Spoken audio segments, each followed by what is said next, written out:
Slavery in ancient cultures was known to occur in civilizations as old as Sumer, and it was found in every civilization, including ancient Egypt, the Akkadian Empire, Assyria, ancient Greece, Rome and parts of its empire.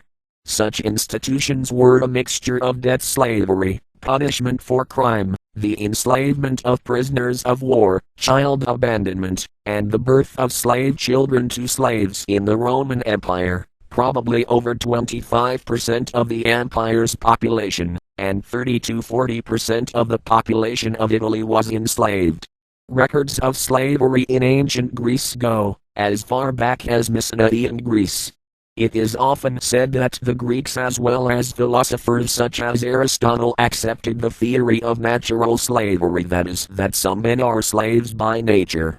At the time of Plato and Socrates, slavery was so accepted by the Greeks, including philosophers, that few people indeed protested it as an institution, although there were in fact a few voices of opposition. Aristotle in Politics, Book 1, Chapter 6 noted and then discounted 3 voices opposed to his view of slavery, a jurist, philosopher and one other. But that those who take the opposite view have in a certain way right on their side, may be easily seen. For the words slavery and slave are used in 2 senses. There is a slave or slavery by law as well as by nature. The law of which I speak is a sort of convention, the law by which whatever is taken in war is supposed to belong to the victors. But this right many jurists impeach, as they would an orator who brought forward an unconstitutional measure. They detest the notion that, because one man has the power of doing violence and is superior in brute strength, another shall be his slave and subject. Even among philosophers there is a difference of opinion.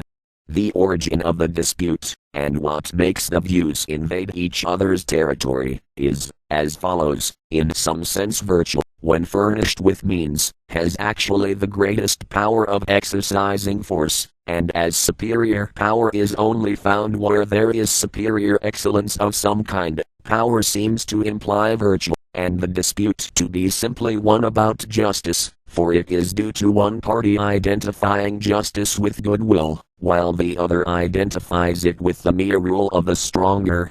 If these views are thus set out separately, the other views have no force or plausibility against the view that the superior in virtue ought to rule, or be master.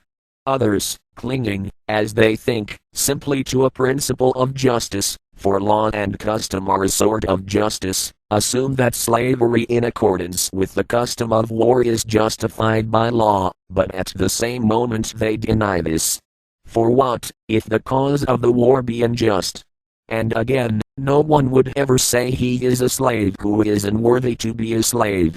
Were this the case, men of the highest rank would be slaves and the children of slaves, if they or their parents chance to have been taken captive and sold.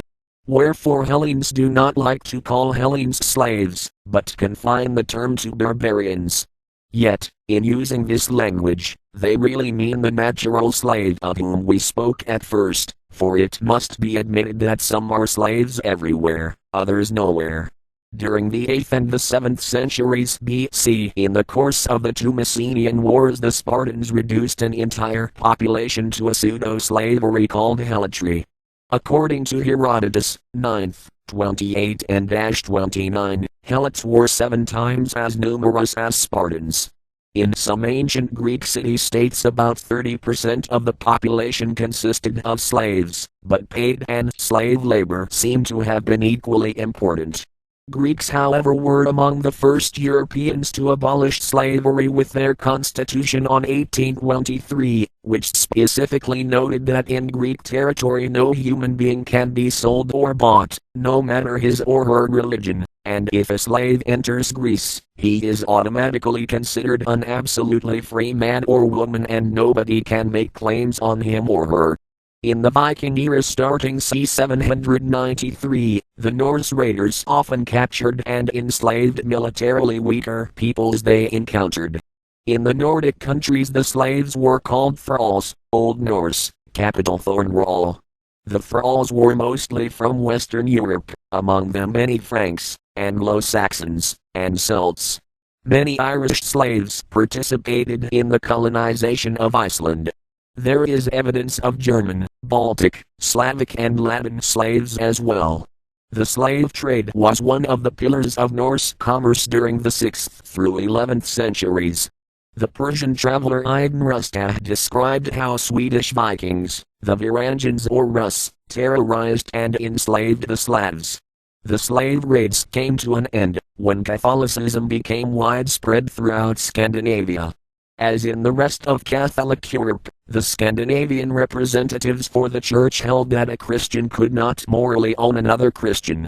The thrall system was finally abolished in the mid-14th century in Scandinavia. The country generally between Kabul, and the Oxus appears to be in a very lawless state. Slavery is as rife as ever, and extends through Hazara, Badakhshan, Wakhan, Sirikal, Kunjat, Hunza, and C. A slave, if a strong man likely to stand work well, is, in Upper Badakhshan, considered to be of the same value as one of the large dogs of the country, or of a horse, being about the equivalent of ours 80. A slave girl is valued at from 4 horses or more, according to her looks, and c. Men are, however, almost always exchanged for dogs.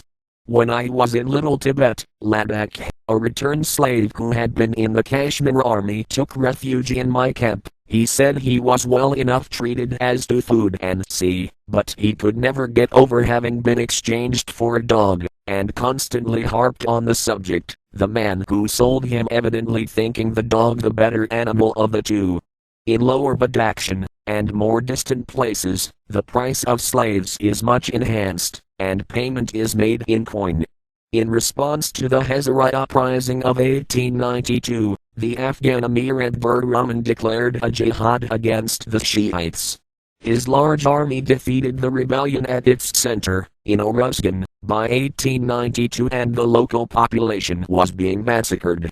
According to S.A. Mousavi, thousands of Hazara men, women, and children were sold as slaves in the markets of Kabul and Kandahar, while numerous towers of human heads were made from the defeated rebels as a warning to others who might challenge the rule of the Amir. Until the 20th century, some Hazaras were still kept as slaves by the Pashtuns, although Amanullah Khan banned slavery in Afghanistan during his reign. (143 right). The practice carried on unofficially for many more years. L.